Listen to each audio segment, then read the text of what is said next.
It is not the strongest of the species that survives, nor the most intelligent that survives. It is the one that is most adaptable to change. Ignorance more frequently begets confidence than does knowledge.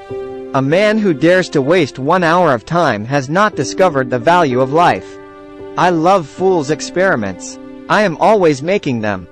If the misery of the poor is caused not by the laws of nature, but by our institutions, great is our sin. The highest possible stage in moral culture is when we recognize that we ought to control our thoughts.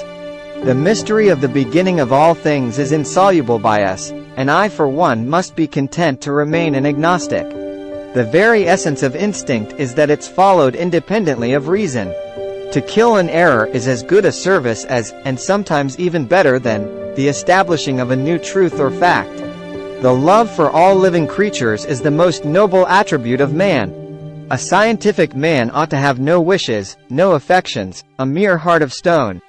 Man with all his noble qualities, with sympathy which feels for the most debased, with benevolence which extends not only to other men but to the humblest living creature, with his godlike intellect which has penetrated into the movements and constitution of the solar system, with all these exalted powers, man still bears in his bodily frame the indelible stamp of his lowly origin.